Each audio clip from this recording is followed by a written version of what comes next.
हम ये कहने पे मजबूर हैं कि अभी हिंदुस्तान आजाद नहीं, जब तक भारत माता के सीने पे चढ़ के औरत के साथ ही, माता के साथ ही जुल्म ज्यादती होती रहेगी, जब तक हम आजाद नहीं। तो ये हर उस मर्द को शर्म आनी चाहिए जिसकी माँ, बहन, बेटी बैठी हुई है और वो निकलकर इस बात पे कोई हंगामा नहीं काटते। देखिए, आज इतना बुरा वक्त आ गया है जिस मुल्क में हम रहते हैं कि हम लोगों को आज अपना मुंह बंद करके अपना एक एजिटेशन दर्ज करवाना पड़ रहा है।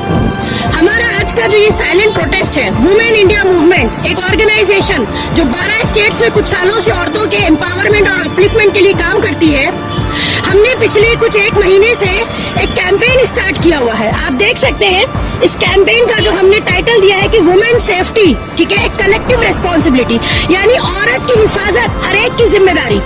ये एक इंफरादी कोई मामला नहीं है, बल्कि मैं समझती हूँ कि इस मुल्क में 50% औरत जो है वो ह्यूमन रिसोर्स है, और उसी के चलते हुए जो तशद्दुद सामने आता है, यानी औरतों के साथ जिस तरीके का जुल्म हम देख रहे हैं, और खास तौर से under the regime of BJP government के, ऐसा मालूम होता है जैसे पावर में बैठे हुए लोग इसको सपोर्ट करते हैं।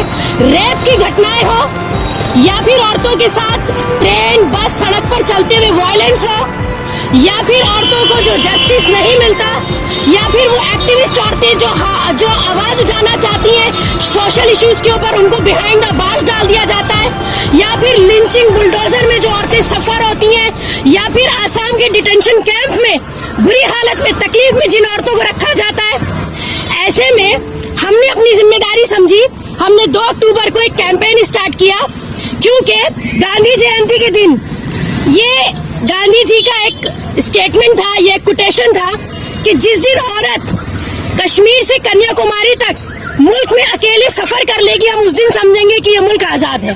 और आज ये जो 75 साल हम आजादी का गाना गाते हैं और जो हालात हम देख रहे हैं, ये मैच नहीं होते। इसलिए आज हम ये कहने पे मजबूर हैं कि अभी हिंदुस्तान आजाद नहीं, जब तक भारत माता के सीने पे चढ़ के औरत के साथ ही, माता के साथ ही जुल्म ज्यादती होती रहेगी, जब तक हम आजाद नहीं। तो ये एक आजादी की लड़ाई है जो आज के वक्त में औरतें इस मुल्क में लड़ रही हैं। कोलकाता रेप केस से लेकर, ठीक है, आप पीछे की हिस्ट्री देखिए, या फिर रोज बरोज कोई भी ऐसी कम्युनिटी उठाइए, दलित उठाइए, क्रिश्चियन उठाइए, मुस्लिम उठाइए, यहाँ तक कि आइडेंटिटी बेस्ड अटैक भी है इस मुल्क में। आइडेंटिटी देखकर हिजाब का मामला हो, स्कूल कॉलेजेस में देखिए कि नर्सरी की बच्ची को नहीं छोड़ा जाता, उसके बाद ट्रेन में, बस में आप देखिए, यहाँ तक कि women in uniform also not safe in this country. उसके बाद सवाल उठता है लॉ एंड ऑर्डर का, सवाल उठता है जस्टिस सिस्टम के ऊपर। यही हमारी कुछ डिमांड्स हैं कि हम चाहते हैं जो तशद्दुद और बेहुरमती और जो जुल्म इस वक्त हिंदुस्तान की सरजमीन पे औरतों के साथ हो रहा है, उसको बराबर चेक होना चाहिए। उसके ऊपर हमारी डिमांड है कि सख्त से सख्त कानून बनने चाहिए। मैडम, इस पार्टियां पावर में है मगर इनको तवज्जो नहीं दे रहे। एक बात सुनिए, जो पार्टी पावर में है, जो गवर्नमेंट आज पार्लियामेंट में बैठी है, नया पार्लियामेंट का जब इनॉग्रेशन हुआ तो मोदी जी बोले थे 33% रिजर्वेशन औरतों को गिफ्ट कर रहा हूँ। आज तक वो गिफ्ट हाथ में नहीं आया औरतों के। औरतों का रिप्रेजेंटेशन लीस्ट है, यहाँ पर कम से कम मिनिमम है, औरतों का रिप्रेजेंटेशन है ही नहीं। 50% रिसोर्स होते हुए जो रिप्रेजेंटेशन औरतों का होना चाहिए था। एक दूसरी बात, जो सोशल एक्टिविस्ट काम करती है उनका मुंह बंद करके उनको बिहाइंड द बार्स कर दिया जाता है। आप देखिए, हमारी CNRC के एक्टिविस्ट को ले लीजिए, या इसके अलावा दूसरी बहुत सारी एक्टिविस्ट हैं जो आज भी जेलों में सड़ रही हैं, उनको जस्टिस नहीं मिलता। उसके बाद हम जैसे प्लेटफॉर्म जो औरतों के लिए काम कर रहे हैं, ये हमने अपनी एक अखलाकी जिम्मेदारी समझी है।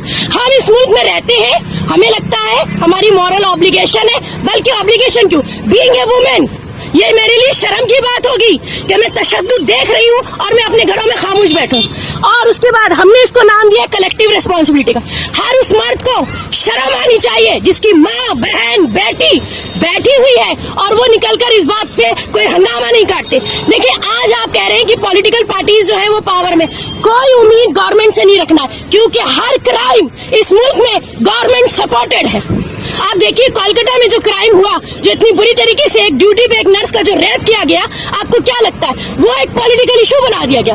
यानी कि औरत के जिस्म को चीरना, फाड़ना, काटना भी एक पॉलिटिकल एजेंडा हो गया।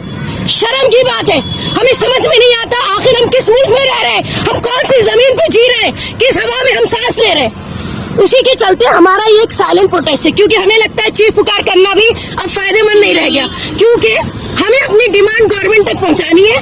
अगर गवर्नमेंट में, पावर में, अथॉरिटीज में बैठे हुए लोग, लॉ एंड ऑर्डर, जुडिशरी में बैठे हुए लोग जरा भी गैरत रखते हैं, जरा भी शर्म रखते हैं, तो ये प्रोटेस्ट उनके जहन तक, उनके कानों तक जाना चाहिए। बहुत से खवातीन का जुल्म जो है वो आगे बढ़कर नहीं आ रही। उसी के लिए हम यहाँ जमा हुए हैं। मैं आपसे क्या कह रही हूँ, आज का सबसे बड़ा प्रॉब्लम जो है वो एक आम आदमी का अनअवेयर होना है, या फिर एक आम आदमी को इतना डरा दिया गया है। एक औरत जिसकी असमत रेजी होती है, उसकी माँ पुलिस स्टेशन अगर रिपोर्ट लिखाने जाए तो पुलिस वाले उसकी माँ को रेप कर देते। एक रेप विक्टिम जो बेल पे छूट कर आता है वो आके वापस रेप कर देता है। ये इस मुल्क की कंडीशन हो गई है। एक साल में 35,000 36,000 रिकॉर्ड आंकड़े हैं, और जो रिकॉर्ड नहीं होते उनका कोई हिसाब नहीं है। ऐसे मुल्क में जहाँ औरत हर लम्हा रेप की जाती हो, काट दी जाती हो, जला दी जाती हो, फेंक दी जाती हो, 2 साल से लेकर 80 साल तक की बूढ़ी औरत सेफ नहीं, ऊपर से दलित, फिर शेड्यूल कास्ट या फिर आइडेंटिटी बेस क्राइम जो है वो अलग है। मुसलमान औरत को देखते हैं सर ढकी है, उसके साथ अब्यूज अलग होता है, हरासमेंट अलग होता है, market place, work place, public place कहीं नहीं छोड़ा जाता। तो जिस मुल्क को भारत माता की जय कह कह के नारे लगाते हैं, उसी माता की इतनी बड़ी हुर्मती की उसी की बहू बेटियों को असमत रेजी की जाती है। अब आप बताइए, यहाँ तक के जो हमारी एक्टिविस्ट जेल में है उनके ऊपर अभी तक कोई क्राइम साबित नहीं है, मगर वो जेल में क्यों? क्योंकि उन्होंने मुंह खोला। इसी तरह से लिंचिंग, बुलडोजर, असम का डिटेंशन क्या, बेहिसाब बुरे हालात में औरतों को वहां रखा जाता है।